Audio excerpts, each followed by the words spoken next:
Cara nak campur simen, cara nak plaster, cara nak susun bata-bata, cara nak sambung dua kayu. Itu cara-cara. Tapi kita tinggalkan tasawuf. Apabila kita tinggalkan tasawuf, rumah memang siap tapi rumah kita tak cantik. Dia tak kemas. Tasawuf ni yang mana? Tasawuf ni dibagi percantik. Contohnya, kayu nak buat rumah tu dia guna kayu yang berketam. Licin je kayu tu cantik. Kalau tak ada tasawuf tadi, dia pakai ambil lah kayu buat rumah.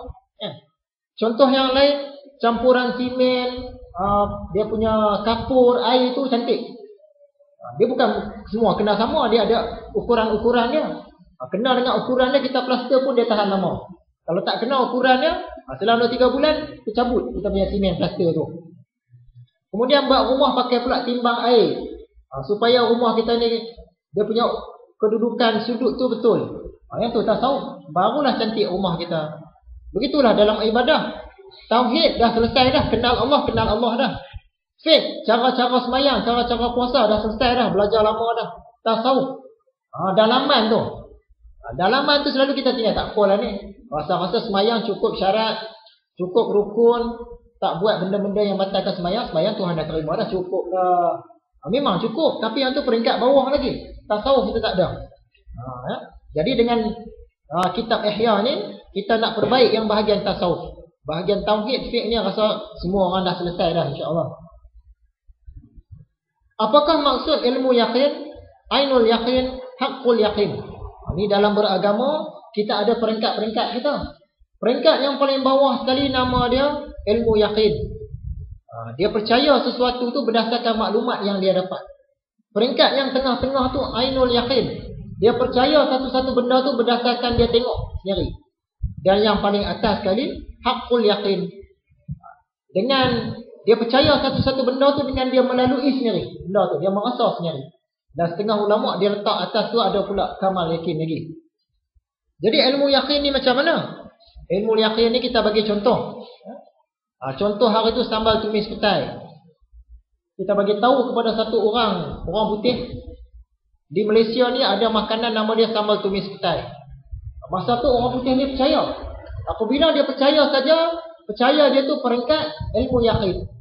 Dia percaya sambal tumis petai memang wujud. Tapi berdasarkan maklumat yang orang bagi, dia tak pernah tengok, tak pernah rasa. Kemudian dia datang ke Malaysia, dia tengok sendiri sambal tumis petai tu rupanya macam mana. Dia dah nampak depan dia, nampak udang, nampak warna merah, nampak cabai. Masa tu, keimanan dia terhadap sambal tumis petai peringkat ainul yakin. Dia dah tengok. Bila dia rasa pula sambal tumis tu, baru dia faham. Oh, sambal tumis petai ni macam ni. Masa itu, naik lagi keimanan dia terhadap sambal tumis petai ke peringkat haqqul yakin. Jadi dalam beragama ni pun sama. Kita ni rata-rata beragama setakat ilmu yakin, berdasarkan orang cerita. Kenapa buat macam ni? Orang ni cerita macam ni, ustaz ni bagi tahu macam ni.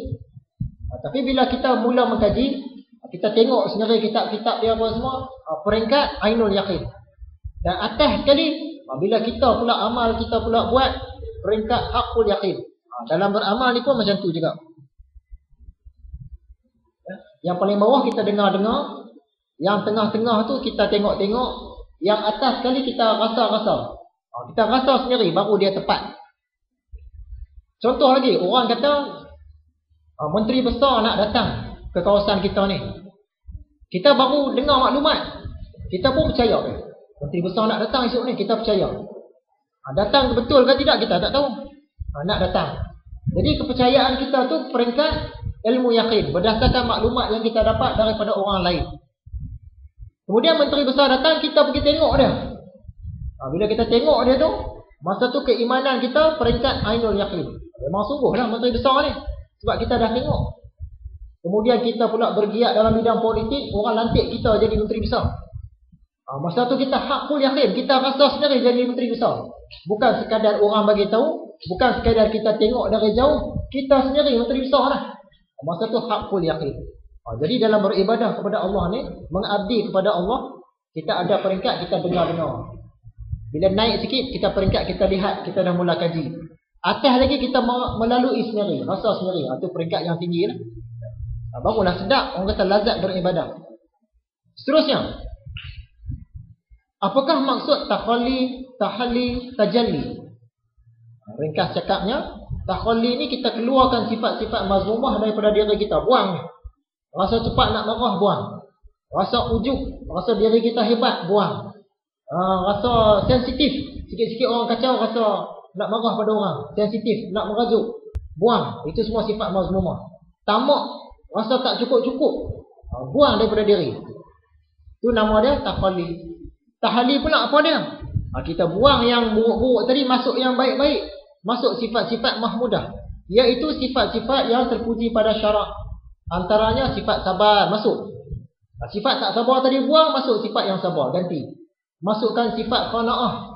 Qanaah ni cukup, berpada-pada, dia tak minta lebih-lebih.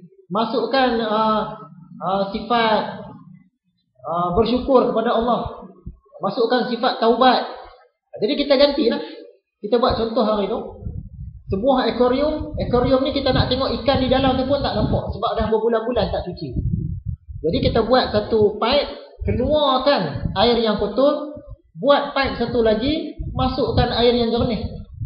Lama kelamaan yang kotor keluar, yang jernih masuk, terus akuarium tadi dia jernih. Apabila akuarium tadi sudah jernih, dapatlah kita melihat apa yang di dalam akuarium itu.